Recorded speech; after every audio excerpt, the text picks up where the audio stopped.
சேரெல்லாம் மண்ணில் தூட்டு சேர கீழே போடுங்கடா. டிவிக்கே டிவிக்கே டிவிக்கே அப்படின்னா எல்லாரும் டிவிக்கே. 2026 நீங்க எல்லாம் டிவிக்கே தான் போறீங்களே ஒளிய. ஐயோ சாக்கடையில் விழுந்து கிடந்தான். 15 வருஷமா நம்ம தமிழிசை சவுந்தரராஜ அக்கா தாமரை மலர்ந்தே தேர்றேன். பல கஷ்டங்களை அனுபவிச்சு தான் ஒரு சைக்கிளே ஓட்ட முடியுமையா தம்பி. என்னமோ பெரிய இந்த குற்றம் செஞ்ச மாதிரி அவனை எல்லாரும் இப்படியே ஒரு பார்வை வைப்பாங்க. என்னையும் மேலையும் கீழையும் பார்க்குறாங்க. உனக்குன்னே எழுதியிருக்காங்க. என்னமோ நான் உட்காந்த பிறகு எழுதுன மாதிரி. நல்லா இருக்கீங்களா அப்படின்னு கேட்டு இப்படி கூலிங் கிளாஸை கலட்டினான்னா 15 பேர்த்துக்கு வந்துடும். 100 நாள் வேலை ஒரு அம்மா செஞ்சுக்கிட்டு இருக்கு, மம்புட்டி எடுத்து வெட்டிக்கிட்டு இருக்கு, அப்பா அப்படின்னு விழுந்துருச்சு. இது என்ன ரூபா? நான் நினைச்சேன் நீ பிரஷர்மா சக்கரை உடம்புல இருந்தா செத்துடுவாங்களா அப்படின்னு கேட்குது. அது சேரலன்னா நாங்கள் யாருமே சேர்ந்துருக்க முடியாது, கட்சியவே அழிச்சிருப்பாங்கன்னாரு. காகிதவோடம் நான் பாரு வாத்தியார் சல்லுப்பு நிறைஞ்சாண்டா. பாட்டு போட்டிக்கு வந்திருக்க மொகர கட்டையை பாரு.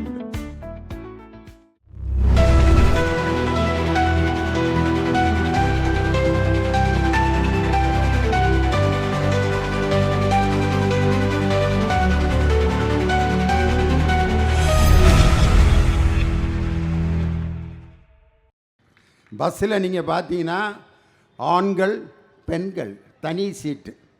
அதில் ஆண்கள் சீட்டில் ஆம்பளையை உட்காந்துருப்பான், பெண்கள் சீட்டில் 2 ஆம்பளையை உட்காந்துட்டான்னா என்னமோ பெரிய இந்த குற்றம் செஞ்ச மாதிரி அவனை எல்லோரும் இப்படியே ஒரு பார்வை வைப்பாங்க. வெக்கமல்ல இந்த சீட்டில் போய் உட்காந்துருக்கங்கிற மாதிரியே இருக்கான். அவன் அதை பார்த்துட்டு எந்திரிச்சு இந்த பக்கம் போயிடுவான். ஆண்களுக்கும் பெண்களுக்கும் தனி சீட்டு இருக்கும் பஸ்ஸில். அதில் ஆண்கள்ங்கிற அந்த சீட்டுக்கு பக்கத்தில் நான் உட்காந்துருக்கேன். எனக்கு மேலே திருடர்கள் ஜாக்கிரதைன்னு எழுதி வச்சுருக்கான். என்னையும் மேலையும் கீழையும் பார்க்குறாங்க. உனக்குன்னே எழுதியிருக்கான். என்னமோ நான் உட்கார்ந்த பிறகு எழுதுன மாதிரி. இப்படி ஆண்களுக்கும் பெண்களுக்கும் தனித்தனி இருக்கைகள் அமைந்த பேருந்துகள் இருக்கிற காலத்தில் பெண்களுக்கென்று அவர்களுடைய பயணத்தை விடியல் பயணமாக மாற்றி கட்டணமில்லாத பயணமாக மாற்றிய ஒரு தலைவர் நம் தளபதியார் அவர்கள். வெளிநாட்டில், ஐரோப்பிய நாட்டில், அமெரிக்க நாட்டில் நடந்த ஒரு சம்பவம். ஒரு கருப்பின பெண்மணி அந்த பஸ்ஸில் பயணம் பண்ணுறாங்க. பயணம் பண்ணுறப்போ ஒரு வெள்ளைக்காரன் வந்து நிற்கிறான். வந்து நின்ன உடனே அந்த அம்மா எந்திரிச்சு இடம் கொடுக்கலன்னு சொல்லி அந்த அம்மா மேலே வழக்கு பதிவு செய்து அந்த அம்மாவை சிறையில் அடைச்சாங்க. இதை பார்த்த மார்ட்டின் லூதர் கிங் மிகப்பெரிய போராட்டம் நடத்தி கருப்பின பெண்களும் சரிசமமாக அமர வேண்டும் என்று அமெரிக்க நாட்டில் மிகப்பெரிய போராட்டம் நடத்தி வெள்ளையர்களுக்கு இணையாக கருப்பின பெண்களையும் அமர வைப்பதற்கு அவ்வளவு பெரிய நாட்டில் போராட்டம் நடந்தது. ஆனால் எங்கள் தலைவர் ஆண்களுக்கு சமமாக பெண்கள் கட்டணமில்லாமல் கம்பீரமாக பயணம் செய்த வைத்த தலைவர் நம் தளபதி, தமிழகத்தினுடைய முதலமைச்சர். அப்படிப்பட்ட ஒரு முதலமைச்சருக்கு தான் இன்றைக்கி அற்புதமான சாதனை விளக்க பொதுக்கூட்டம். இன்றைக்கி பார்த்தீங்கன்னா நமது மக்கள் நல்வாழ்வுத்துறை அமைச்சர் மா சுப்பிரமணியன், நம்ம நொளம்பூர் ராஜன் சொன்னது மாதிரி இன்றைக்கி +2 ரிசல்ட் வந்திருக்கு. அந்த ரிசல்ட்டில் 2022 91.6% தான் +2வில் மாணவர்கள் தேர்ச்சி பெற்றிருக்கிறார்கள். இன்று 2025 எங்கள் தலைவருடைய ஆட்சியில் என் தம்பி அன்பில் மகேஷ் பொய்யாமொழி என்ற பள்ளி கல்வித்துறை அமைச்சருடைய அந்த சாதனையில் 95.6% +2ல் மாணவர்களும் மாணவிகளும் தேர்வு ஆகியிருக்கிறார்கள். 426 அரசு பள்ளிகளில் 100% வெற்றி பெற்றிருக்கிறார்கள். இப்படி அந்த வெற்றி செய்திகளுக்கு மத்தியில் நம்ம தலைவருடைய தாயுள்ளம் எப்படிங்கிறத சொன்னார் பாருங்க.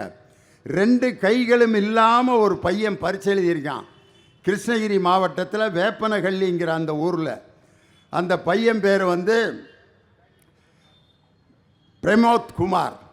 அந்த பையன் வந்து 2 கை இல்லாமல் பரீட்சை எழுதி 600க்கு 471 மார்க்கு. அந்த பையன் கையே இல்லாமல் பரீட்சை எழுதியிருக்கான். இந்த செய்தி சமூக வலைதளத்தில் எங்கள் தலைவர் பார்த்துவிட்டு அந்த மாணவனை தொடர்பு கொண்டு நமது மக்கள் நல்வாழ்வுத்துறை அமைச்சரிடம் அதை தெரிவித்து அந்த மாணவனை என்னிடம் தொடர்பு கொள்ள சொல்லுங்கள் என்று சொல்லி அவர்களுடைய பெற்றோரிடம் பேசி அந்த மாணவனுக்கு 2 கைகளையும் பொருத்துவதற்கு செயற்கை கைகள் அல்ல, ஏற்கனவே மூளைச்சாவு அடைந்த ஒருவருடைய உண்மையான கைகளை எடுத்து அதற்கு பொருத்தி உயிருள்ள கைகளை பொருத்துவதற்கு ஏற்பாடு இன்றே செய்த முதலமைச்சர். அதற்கு இந்த நேரத்தில் ஆணையிட்டு அதற்கான செயல்பாடுகளை செய்தவர் எங்கள் அருமை சகோதரர் மக்கள் நல்வாழ்வுத்துறை அமைச்சர். ஐநா சபையின் விருதை முதலில் மக்கள் நல்வாழ்வுத்துறைக்கு பெற்றுக் கொடுத்த நமது மக்கள் நல்வாழ்வுத்துறை அமைச்சர் மா சுப்பிரமணியன். எந்த சாதனைக்காக ஐநா சபை விருது தெரியுமா? இன்னைக்கு பார்த்தீங்கன்னா தொற்றக்கூடிய நோய்கள் நிறையா இருக்குது. மெட்ராஸ் ஐ வந்துச்சுன்னா கண்ணு சிவப்பாக இருக்கும். ஒருத்தன் வந்து பிரதர் அப்படின்னா நமக்கு வந்துடும். அடுத்து நல்லா இருக்கீங்களா அப்படின்னு கேட்டு இப்படி கூலிங் கிளாஸை கலட்டினான்னா 15 பேர்த்துக்கு வந்துடும். டபக்குன்னு தொத்திடும். காலரா சீக்கிரம் தொத்திடும். டைஃபாய்டு காய்ச்சல் ஒட்டிக்கிறான். அம்மை நோய் ஒருத்தருக்கு வந்தால் வீட்டில் எல்லாருக்கும் வரும். ஆனால் தொற்றாத நோய்களை கண்டுபிடிக்கிறது ரொம்ப கஷ்டம். 100 நாள் வேலை ஒரு அம்மா செஞ்சுக்கிட்டு இருக்கு, மம்பட்டி எடுத்து வெட்டிக்கிட்டு இருக்கு, அப்பா அப்படின்னு விழுந்துருச்சு. ஏக்கா ஏக்கா ஏக்கா ஏக்கா அப்படின்ட்டு அந்த அக்கா அப்படியே தூக்குறாங்க. நான் வரலப்பா கருன்னு வருது அப்படின்ட்டு ஆஸ்பத்திரி கொண்டு வர்றாங்க. டாக்டர் இந்த கையில் ஒரு துணியை சுற்றி ப்ரெஷர் பார்க்குறாரு. ப்ரெஷர் பார்த்துட்டு அந்த அம்மாட்ட சொல்கிறாரு, 400 இருக்குக்கா ப்ரெஷரு. அதுக்கு அந்த அம்மா இன்னும் ஒரு 100 வேணால் சேர்த்துக்க சாமி, கம்மியாக இருக்குதாக்க, ஒரு 100 200 வேணால் சேர்த்துக்கிறேங்க. இது என்ன ரூபா நான் நினச்சேன், நீ ப்ரெஷர்மா இன்னும் 50 கூடிச்சுன்னா செத்துருவேன் நீ அப்படின்னா என்ன சாமி?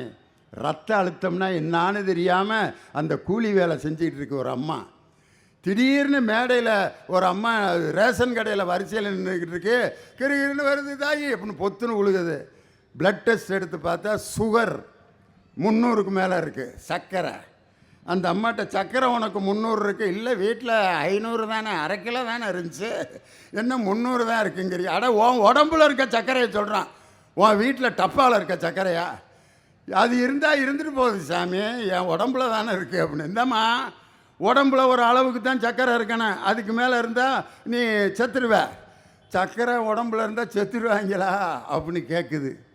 இப்படி தொற்றா நோய்கள் நமது கிராமத்தில் இருக்கக்கூடிய பெண்களுக்கும் ஆண்களுக்கும் இருப்பதை கண்டறிந்து உலகத்திலேயே முதலில் மக்களை தேடி மருத்துவம் என்ற ஒரு திட்டத்தை அறிமுகம் செய்தது நமது மக்கள் நல்வாழ்வுத்துறை அமைச்சர்.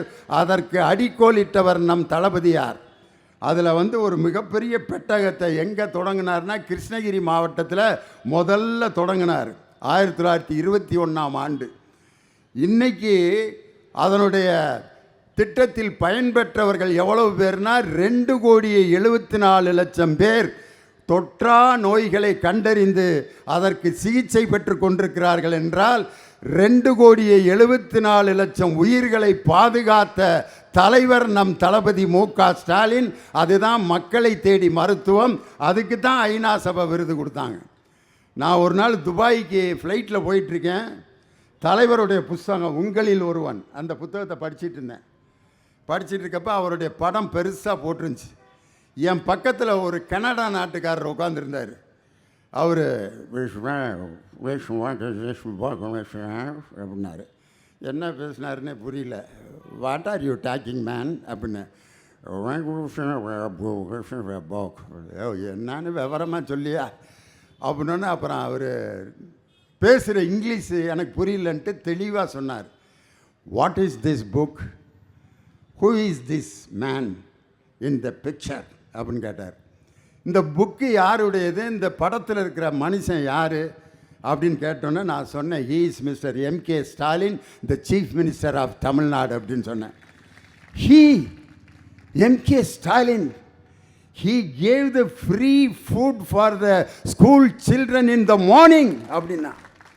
It is adopted in our Canada country. நாம் பாருங்க, கனடா நாட்டில் தமிழ் என்று தெரியாத ஒரு மனிதன் என் தலைவருடைய முகத்தை அடையாளம் பார்த்து காலை உணவை மாணவர்களுக்கு வழங்கிய தலைவர் இவர்தானான்னு கேட்குறான்னா அவருடைய புகழ் எங்கே வரைக்கும் பரவி இருக்கு பாருங்க. இதுதான் நம் தளபதி மு.க. ஸ்டாலினுடைய புகழ். அதனால தான் இந்த சாதனை விளக்க பொதுக்கூட்டம். எனக்கு இங்கே முன்னால் உட்காந்துருக்கவங்கள பற்றி கூட கவலை இல்லை. அந்த பின்னால் உட்காந்துருக்காங்க பார் வயசான பெண்கள்லாம் நரைச்ச தலையாக ஒரு 20 தலை தெரியுது. அவங்கெல்லாம் இப்போ என்ன நினைக்கிறாங்கன்னா, இவன் டிவியிலே 1.5 மணி நேரம் பேசுவானே, இந்த ஆள் எப்பப்பா பேசி முடிக்கிறது, நம்மெல்லாம் வீட்டுக்கு போகிறதான் அப்படின்னு நினப்பாங்கன்னு நான் நினச்சேன்.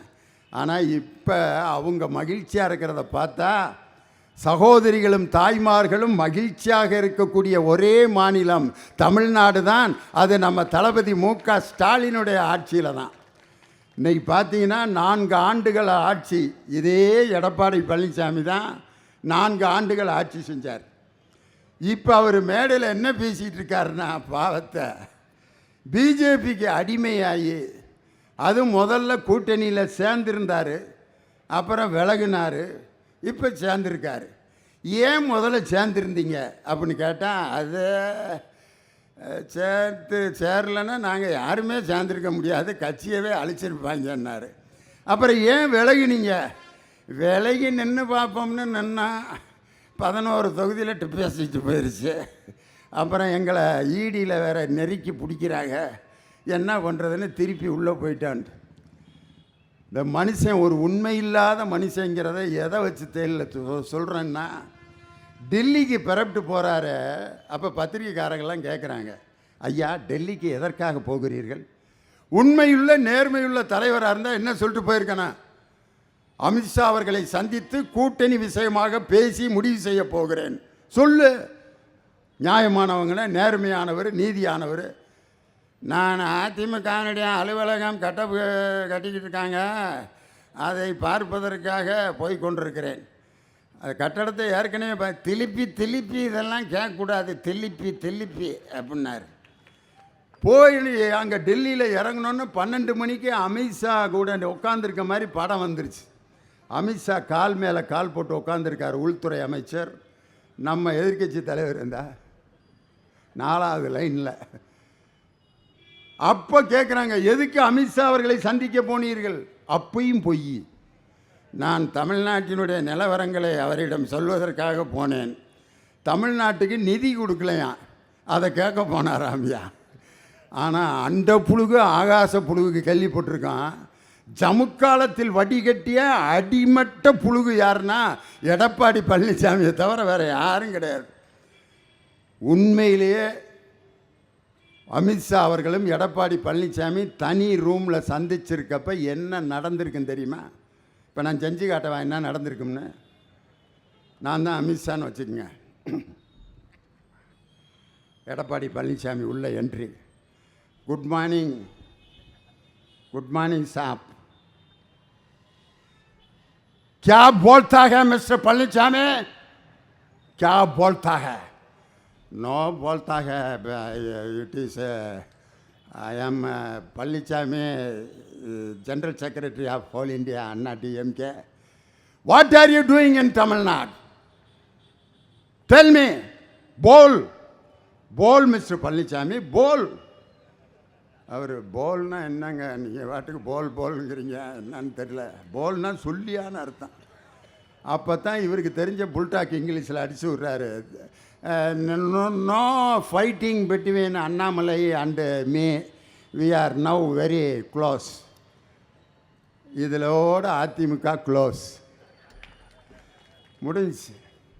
வந்து நடுவில் உட்காந்து இங்கிட்டு அண்ணாமலை, இங்கிட்டு எடப்பாடி பழனிசாமி கூட்டணி அறிவிக்கிறாரு, ஹிந்தியில் பேசுகிறாரு. அதுக்கு அடுத்து நயினார் நாகேந்திரன், இப்போ 4வது தலைவர், அவர் அறிவிக்கிறார், இலையின் மீது தாமரை மலரும் அப்படிங்கிறாரு. 15 வருஷமாக நம்ம தமிழிசை சவுந்தரராஜன் அக்கா தாமரை மலர்ந்தே தேர்றேன் சொல்லி சொல்லி பார்க்குறாங்க, இன்னும் மொட்டு கூட விட மாட்டேங்குது. காரணம் என்னன்னா, அதிமுக கூட கூட்டணி வச்சு தூத்துக்குடியில் நின்று தோற்று போனாங்க. பிரிஞ்சு நின்று தென் சென்னையில் நின்று எங்கள் சகோதரி தமிழச்சி தங்கப்பாண்டியனிடம் தோற்று போனார்கள். இவ்வளவு தோத்து பிற்பாடும் தாமரை மலர்ந்தே தீர்றேன். அதுக்கு அடுத்து ஒரு தலைவர் வந்தார், முருகன். அவர் பார்த்தீங்கன்னா தாராபுரத்தில் கயல்விழி செல்வராஜ் எங்கள் சகோதரி அமைச்சரிடம் தோற்று போனார். ராசா அவர்களிடம் நீலகிரியில் தோற்று போய் அவர் தலைவராகி இப்போ இறக்கப்பட்டு ஒரு அமைச்சர் பதவி கொடுத்துருக்காங்க. மூணாவது ஒரு தலைவர் வந்தார், சூப்பரண்டன்ட் ஆஃப் போலீஸ், ஐபிஎஸ். அவர் அரவக்குறிச்சியில் மொஞ்சனூர் இளங்கோ என்ற சாதாரண தொண்டனிடம் தோற்று போனார் அண்ணாமலை. கோயமுத்தூரிலும் கூட்டணி இல்லாமலும் தோற்று போனார்கள். நீங்கள் 1000 கட்சி கூட்டணி சேர்ந்தாலும் எங்கள் திராவிட முன்னேற்ற கழகத்தின் வெற்றியை யாராலும் தடுக்க முடியாது. இன்னைக்கு நான் சொல்கிறேன், எடப்பாடி பழனிசாமி அவங்களுடைய 4 ஆண்டு சாதனை திட்டங்களை எப்படி சொல்லிகிட்டு இருக்கார் தெரியுமா? நாங்கள் 4 ஆண்டுகள் என்னென்ன திட்டங்களை தீட்டினோம் என்றால்,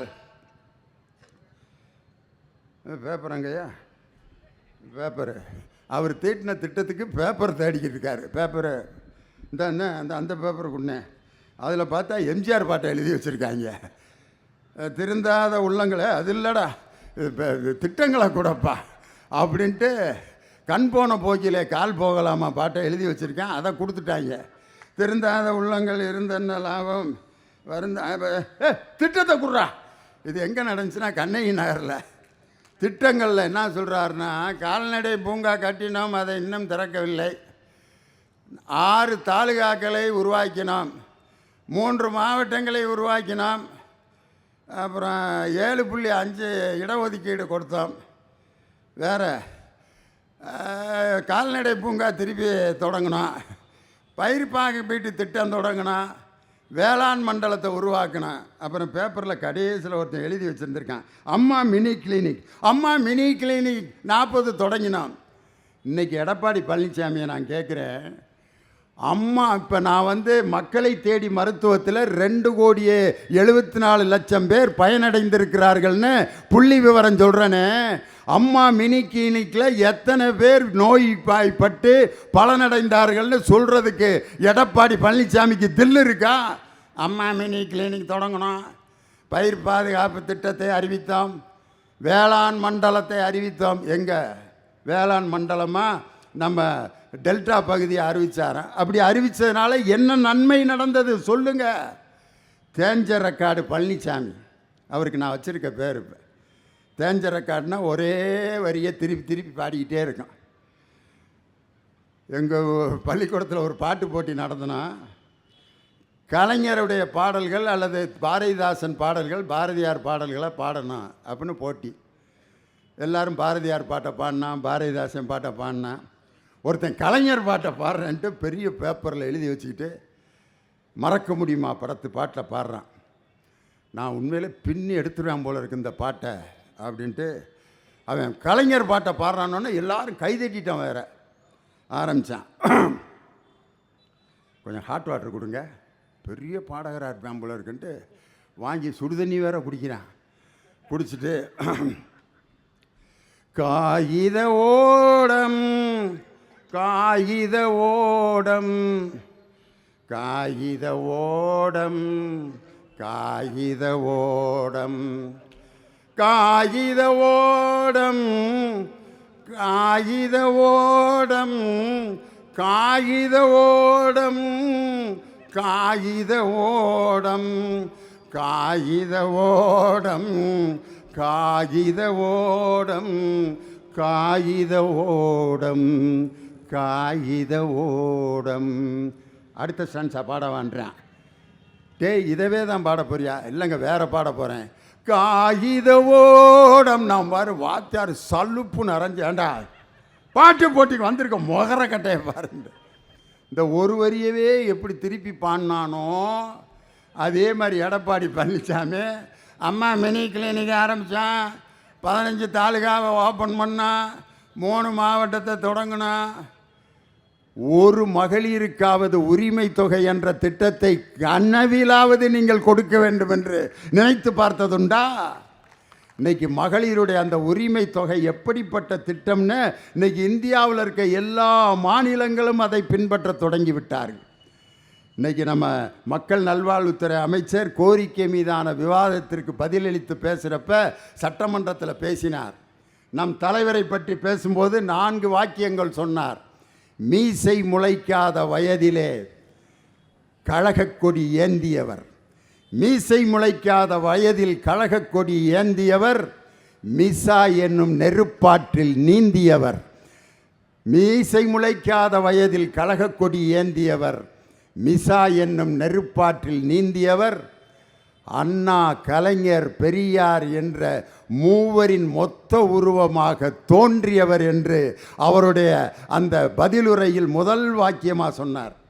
நமது அருமை தம்பி துணை முதலமைச்சர் உதயநிதி ஸ்டாலின் இன்று இந்தியாவில் இருக்கக்கூடிய அனைவருக்கும் சிம்ம சொப்பனமாக திகழ்ந்து கொண்டிருக்கக்கூடிய தம்பி உதயநிதி ஸ்டாலினை பற்றி சொல்லும்போது, உதயநிதி அவர் இளைஞர்களின் இதயநிதி, கழகத்தை கட்டி காக்கும் கலாநிதி, நடந்து வரும் கருணாநிதி என்று அற்புதமாக இளைஞர் அணி செயலாளர் உதயநிதியை பற்றி சொன்னார்.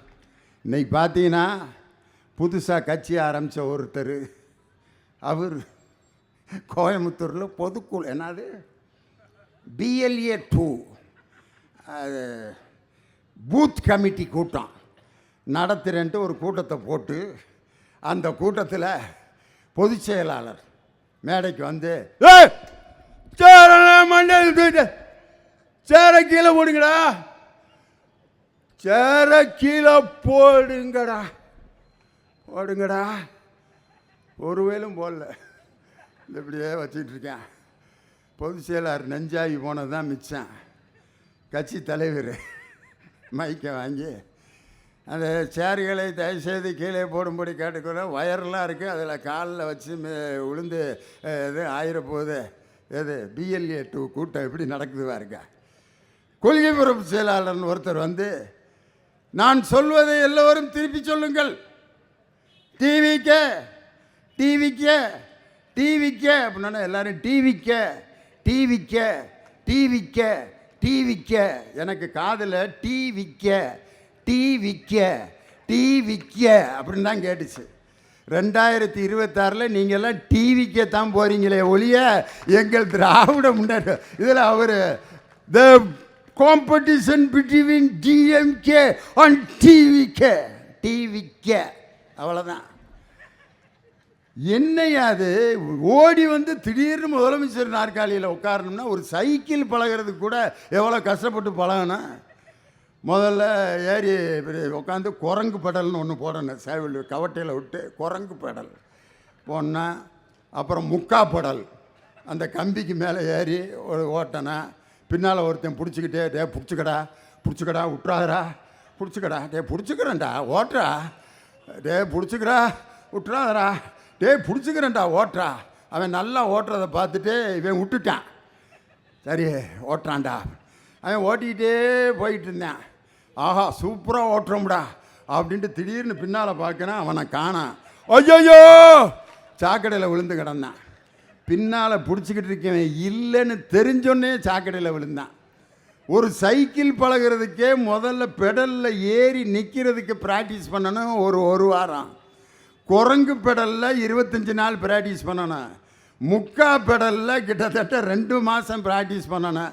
சீட்டில் உட்காந்து ஓட்டி எத்தனை இடத்துல உளுந்து காயம்பட்டு முகரையில் உடப்பட்டு சைக்கிள் செயின் அந்து பஞ்சர் ஆகி பல கஷ்டங்களை அனுபவித்து தான் ஒரு சைக்கிளே ஓட்ட முடியுமையா தம்பி. ஒரு கட்சியினுடைய தலைவராக 1 வருஷத்தில் வந்தோன்னே நீங்கள் முதலமைச்சராகணும்னு கனவு கூட காணாதீர்கள். கேவலம் அல்ல, சசிகலாவின் கால்களிலே ஊர்ந்து விழுந்தீர்கள். ஊர்ந்துங்கிற வார்த்தையா இந்த கிழட்டு நாய்க்கு இருக்கிற திமிர் இருக்க மூஞ்சியில் இதுக்கு மேலே ஒரு மனுஷன் கறியை அப்ப முடியுமா? அன்னைக்கே எடப்பாடி பழனிசாமி எதிர்க்கட்சி தலைவர் பொறுப்பை ராஜினாமா பண்ணியிருக்கானா. நீட் தேர்வை இதுவரை திமுக அடிக்கிற அடி தாங்க முடியாம இராணுவம் பாகிஸ்தானை நோக்கி ஏவுகணை தாக்குதல். இதற்கு ஸ்டாலின் தான் காரணம். கட்டிய கணவனை கல்லால் எறிந்து மனைவி கொலை. பெண்களை அந்த காலத்திலிருந்து இந்த காலம் வரைக்கும் கொச்சப்படுத்திட்டு தானே இருந்தான்.